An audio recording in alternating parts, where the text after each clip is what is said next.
terima kasih banyak karena itu sudah meluangkan waktu untuk kami dari mahasiswa hukum Fakultas Ilmu Sosial dan Ilmu Politik dari Universitas Tidar. Perkenalkan, saya Desnanda. Saya Tika Konisa. Saya Risa Ikan Maulana. Saya silakan. Mau menanyakan soal apa? Oh ya Ibu. Untuk pertanyaan pertama, sebenarnya apa aja sih tugas pokok dan fungsi utama Disnaker di sini? Utamanya dalam menyeimbangkan antara penanganan pengangguran, pelatihan kerja hingga pengawasan hak-hak pekerja. Jadi tugas kami Disnaker kan memang mengurusi masalah ketenagakerjaan ya. Nah ini kami ada 2 bidang, namanya bidang HI hubungan industrial dan ada bidang penempatan tenaga kerja. Untuk yang bidang HI tadi mengurusi permasalahan hak pekerja ya, termasuk fasilitas apa saja yang harus diberikan kepada pekerja, sehingga kami sering berkomunikasi dengan perusahaan-perusahaan untuk membantu para pekerja dalam mendapatkan hak-haknya. Di sana juga ada namanya mediator. Ini membantu memediasi apabila ada permasalahan di antara pekerja dengan perusahaan. Contohnya ada orang di PHK sampai beberapa waktu kok tidak segera diberikan pesangonnya, dia bisa minta bantuan Disnaker untuk memfasilitasi sebagai mediator. Nah ini memang menjadi salah satu tugas kami. Kemudian untuk perlindungan pekerja, salah satunya kita mengingatkan dan juga menghimbau serta mendata perusahaan-perusahaan agar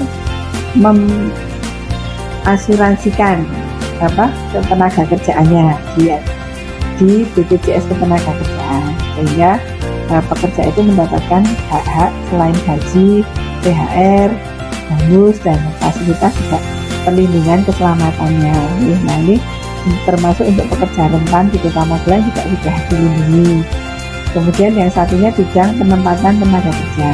Ini mereka melakukan kegiatan-kegiatan dalam rangka mengurangi pengangguran. Contohnya mencarikan informasi lowongan pekerjaan, untuk melatih bagi masyarakat yang mau bekerja maupun berwirausaha. Nah, untuk lowongan pekerjaan di sini sudah ada informasi melalui website Dinas Tenaga Kerja maupun yang kita berikan secara langsung lewat online dan offline. Nah, di sini juga hampir tiap minggu, tiap hari ada kegiatan interview dengan perusahaan-perusahaan. Jadi di lantai 2 di Aula Disnaker hampir tiap minggu itu ada lowongan pekerjaan. Nah, kami tadi pagi ada dari PNM, kalau kemarin dari BTPN Syariah.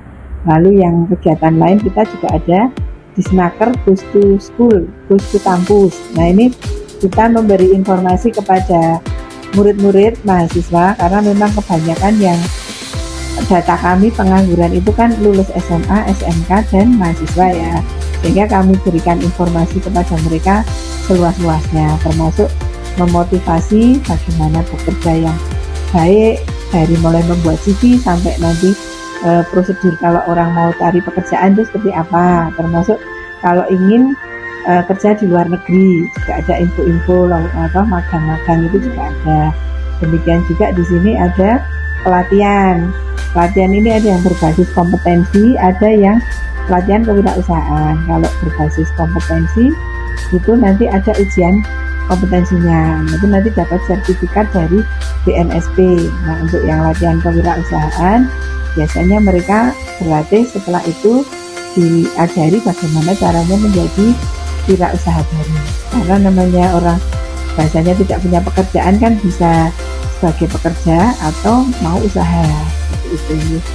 Mungkin untuk hambatannya Bu, seperti anggaran atau sumber daya manusia, apalagi kan kita ada perkembangan teknologi sekarang kan sangat pesat ya, apalagi sekarang ada AI gitu ya Bu. Itu seperti apa akan mengatasi seperti itu? Ya, kalau hambatannya jelas dari sisi anggaran banyak yang dikurangi ya. Akhir-akhir ini, tahun ini 2026 itu turun drastis, terjun bebas anggarannya, karena memang dari pusat dikurangi semua. Ini contohnya kami dari dana DBHT tahun 2025 itu anggaran 2,7 miliar, 2026 tinggal 700.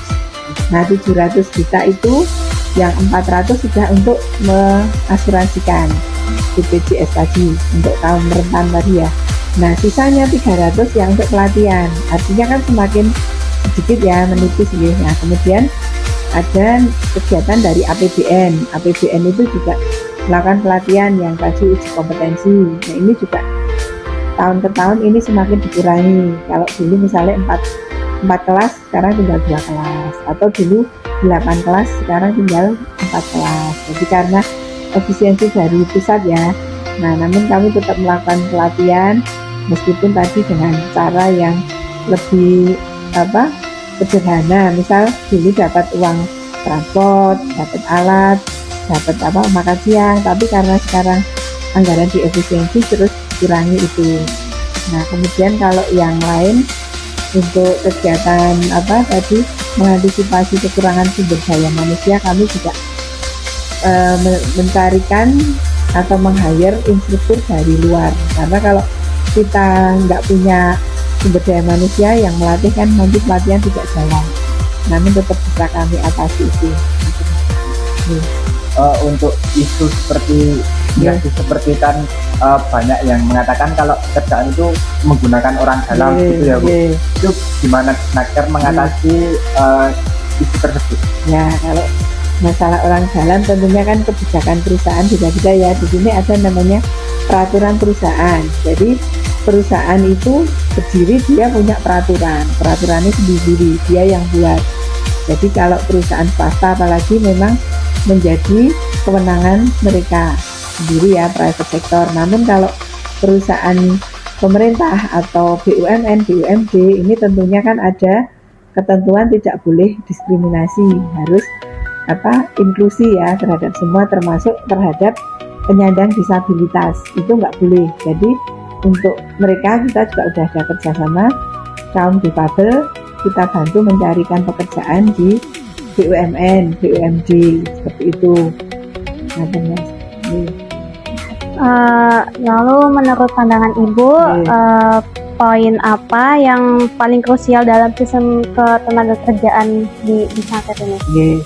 Nah ini kalau kami sebetulnya yang kami utamakan kan bagaimana caranya untuk mengurangi pengangguran. Kemudian kedua, kita juga berupaya untuk para pekerja itu perlindungannya dan kesejahteraannya semakin lebih baik lagi. Itu selalu kita support untuk mereka, perusahaan kita ingatkan, termasuk untuk mengawasi perusahaan-perusahaan itu dibantu oleh pengawas dari provinsi, karena kami tidak bisa memberi sanksi.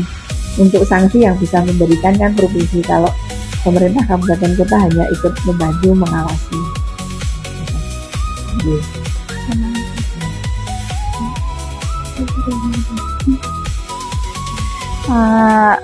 Terima kasih banyak Ibu untuk pandangan Ibu, sangat berguna sekali untuk buat kita yang lagi riset akademik ini. Tadi banyak poin penting juga yang kita ketahui dari Ibu, informasi yang penting juga dari Ibu. Terima kasih banyak Ibu. Sama-sama, sukses ya Gi semuanya. Terima kasih banyak Ibu. Sama-sama.